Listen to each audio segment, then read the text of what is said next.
E aí, pessoal, tudo bem? Voltei para continuarmos a nossa aula sobre variação linguística. Se você não assistiu, volte lá no nosso canal e assista a primeira aula explicando o que é variação linguística, preconceito linguístico, porque agora nós vamos fazer umas atividades para treinar o que nós já aprendemos. Então dá uma olhadinha aí na pergunta e no desafio. Olha, na última aula nós vimos que a língua possui variedades, uma norma padrão e que devemos evitar o preconceito linguístico. Hoje vamos testar esse conhecimento com algumas atividades. Então, o que a gente viu naquela aula nós vamos testar aqui. Veja bem e leia comigo os trechos dos textos e as questões. Eu vou dar um tempinho para você treinar e tentar achar a resposta e já mostro a resposta para vocês. Então, vamos lá? Texto 1, título Encontro de Gerações. O trecho. Vô, como era a sua vida na minha idade? Vocês estão vendo que aqui é um diálogo, né? Está marcado aqui pelo travessão, a fala da criança, né? Vô, como era a sua vida na minha idade? E agora o vô, ó. Ah, minha filha, a gente brincava na rua até o sol se botar. Não tinha esses celulares, não. A gente se divertia com pouco.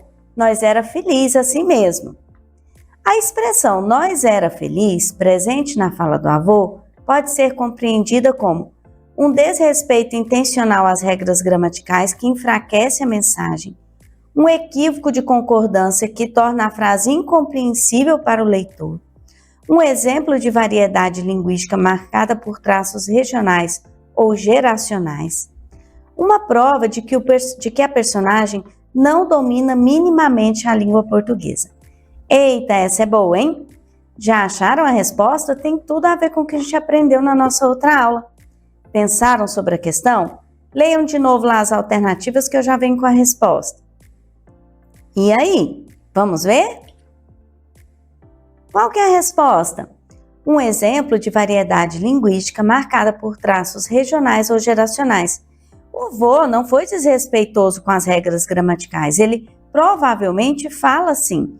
E ele aprendeu assim porque são traços regionais, né? Ou de geração, porque a geração dele falava assim. Então, é um tipo de variedade linguística. Alternativa C, né? A letra D fala assim, ó. Uma prova de que ele não domina minimamente a língua portuguesa. É claro que domina, ele estava se comunicando, a neta estava entendendo, então não pode ser essa alternativa, né? Texto 2. Um influenciador digital postou a seguinte frase em suas redes sociais. Cheguei no país e fui logo comer um bagulho muito bom, mano. Aí ele colocou hashtag gastronomia. Do ponto de vista dos estudos linguísticos, a escolha do influenciador por palavras como bagulho e mano evidencia o quê? Evidencia quer dizer mostra, né? Quer mostrar para nós o quê?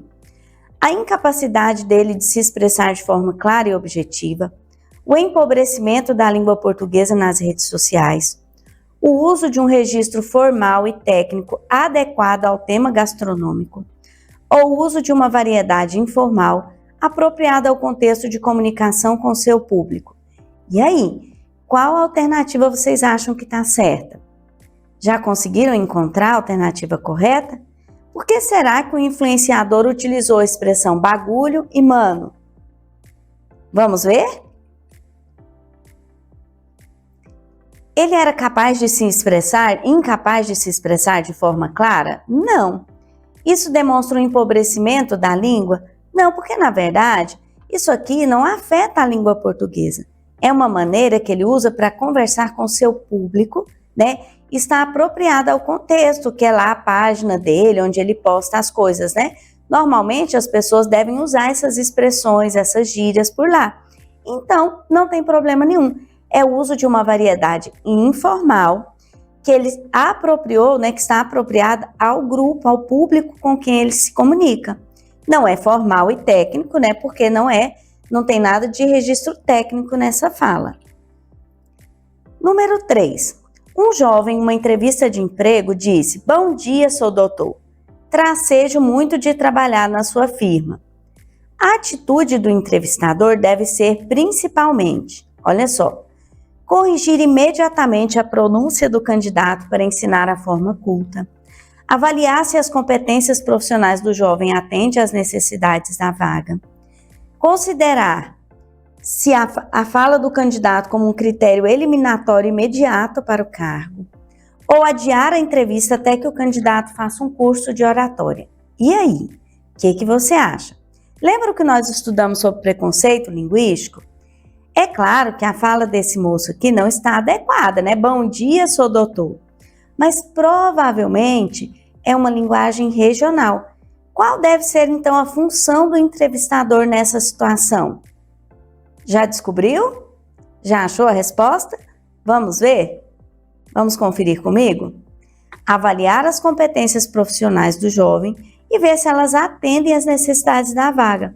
E depois, é claro, ele pode conversar com ele, que se ele precisar atender clientes, ele vai ter que adequar a sua linguagem, uma linguagem mais formal. Mas o entrevistador não deve ter um preconceito linguístico já eliminando a pessoa de cara só porque ela usou uma expressão regional. Muita gente faz isso, não é? Mas isso se chama preconceito linguístico, a gente já viu isso na nossa aula. Então vamos ver aqui, questão número 4. Leia o trecho de uma reportagem sobre educação linguística. Especialistas afirmam que a variação linguística é um fenômeno natural e inevitável em qualquer língua viva. O desafio educacional não é eliminar as variedades, mas ensinar aos estudantes a adequação de cada registro às diferentes situações comunicativas.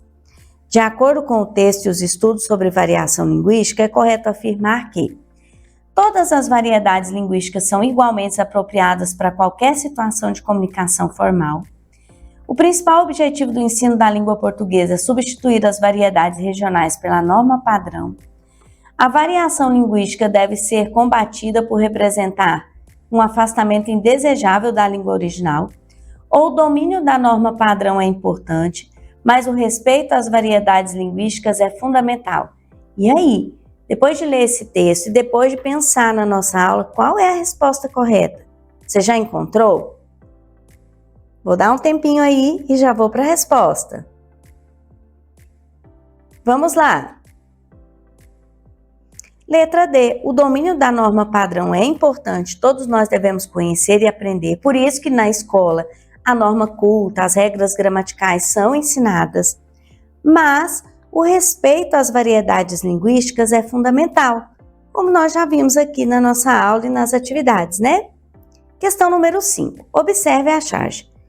Olha só aqui, a professora vai até aumentar um pouquinho para vocês entenderem, conseguirem ler. Tá assim, ó. Olha a tangerina, olha a bergamota, olha a mexerica. Nós vimos um exemplo desse lá na nossa aula falando sobre a macaxeira, né? O aipim ou a mandioca. É a mesma coisa. Podemos observar nessa charge um exemplo de variação situacional, técnica, regional ou social. Então essa tá muito fácil, mamão com açúcar a gente já aprendeu. Que tipo de variação a gente tem aqui? Por que é que as pessoas estão falando da mesma fruta com palavras diferentes, tangerina, bergamota e mexerica, né? Estão se referindo à mesma fruta. Porque aqui nós temos um exemplo de variação regional. Dependendo da região, essa fruta recebe um nome diferente, não é?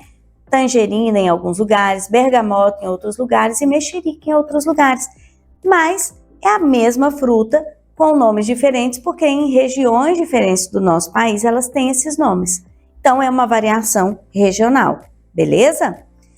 Então nós terminamos a nossa aula por aqui, fizemos algumas atividades de revisão do conteúdo que nós aprendemos e também de preparação aí para as provinhas de SAEB, SAEGO, que são todas nesse modelo, né? Então vou ficando por aqui, até a nossa próxima aula.